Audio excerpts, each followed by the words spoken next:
Cette histoire de Roséline Nayo au Togo risque de mal finir.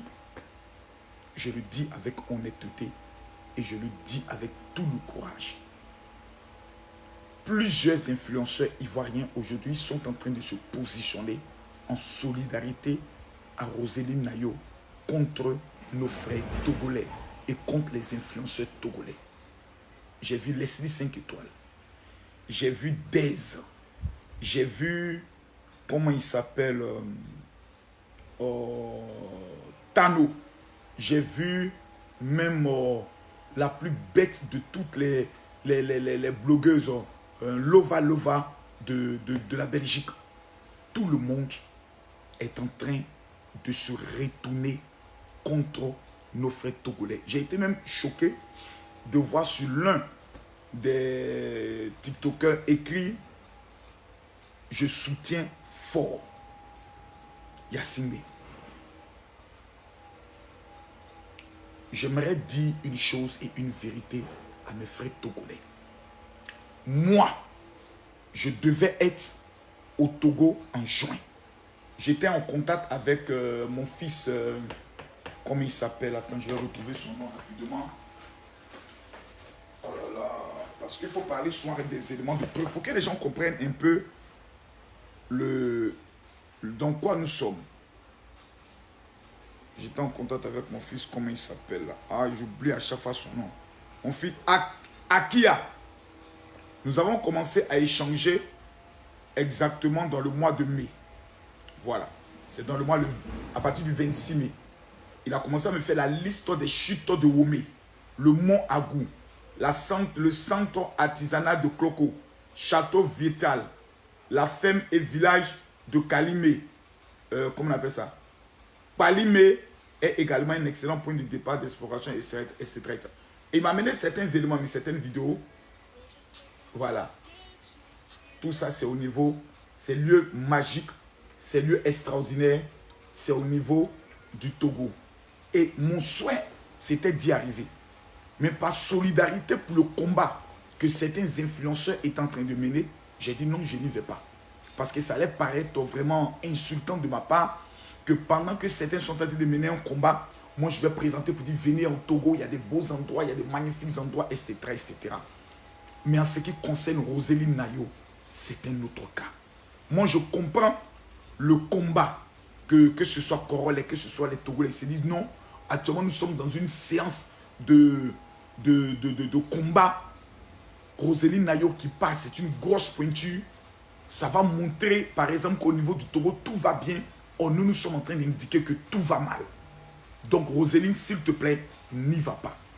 Mais la manière dont ça a été pris a été interprété autrement. Le ton avec lequel certains se sont adressés à elle était comme des tons menaçants. Or, dans le code de conduite ivoirien, l'Ivoirien ne recule jamais quand tu le menaces. C'est un principe de base.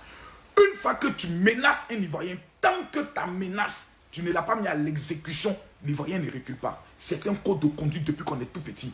C'est pour ça qu'on dit « Amanyene », il n'y a pas pitié dedans. Tu deviens un obstacle, on t'allume. Ce sont des codes de conduite qui sont dans l'éducation des Ivoiriens. Pourtant, on aurait pu procéder autrement. Vous savez, souvent dans certaines luttes, il y a ce qu'on appelle vu et ignoré. Parce que ça va maintenant polémiquer. Ça va maintenant amener certains Ivoiriens qui sont les leaders sur les réseaux sociaux à se retourner et pour faire mal à certains combattants togolais, ils vont commencer à les toucher là où ça fait mal en soutenant le président que eux sont en train de dénoncer. Et ça va créer un clash et un sabotage au niveau du combat inutile. Dans un combat, il faut définir les priorités. Il faut organiser son combat. C'est la raison pour laquelle la dernière fois j'ai été clair, précis et net dans mon live. Il y a des choses qui sont inutiles. Une fois que tu dis à quelqu'un, par exemple, parce que tu as dit que Roséline Nayo doit aller au niveau du Togo, donc cela veut dire que tu soutiens le président du Togo, c'est la preuve que tu es un dictateur. Parce que la liberté d'expression, la liberté est le fondement du combat que vous êtes en train de mener. Pour que chaque Togolais, chaque Africain puisse être libre de sa position de façon claire. Roséline Nayo ne va pas au niveau du Togo. Une chose est claire, La fête qui a lieu actuellement, on dit c'est une fête traditionnelle, je ne sais pas quoi les autres. Ce sont les millions de Togolais qui vont fêter ça. Donc ces millions de Togolais là, qu'est-ce qu'on va leur dire? Donc vous avez trahi la lutte finalement. Ces milliers de Togolais qui vont aller fêter, on va leur dire quoi? Puisqu'on ne leur donne pas de l'argent pour aller fêter, ils iront volontairement pour aller faire le payat. Donc il faudrait qu'au stade où mes frères influenceurs sont arrivés, que ce soit Jamie, Zaga et autres, surtout le maître de la lutte qui est Amron. Parce que Corolla, lui, c'est un renfort de taille qui vient de la Côte d'Ivoire. Il a épousé le combat. Donc lui, je comprends la détermination dans laquelle il est et l'implication dans laquelle il s'est donné, qui est un risque, qui est un énorme risque. Corolla est un Ivoirien. Le Togo peut émettre une plainte contre lui. Et puis, arriver en Côte d'Ivoire, les autorités vont un peu lui dire, mais écoutez, monsieur, vous avez été instigateur du désordre dans un pays frère. Vu les bons rapports. Donc, ça peut rentrer dans beaucoup de choses. Donc, Togo, Corolla, vous-même, vous devez le protéger. Le peuple du Togo. Amron, moi, c'est à toi que je m'adresse. Il faut créer ton parti politique. C'est tout ce que je te dis. Au stade où tu es arrivé là, tu as proposé le triplage des salaires des fonctionnaires et autres.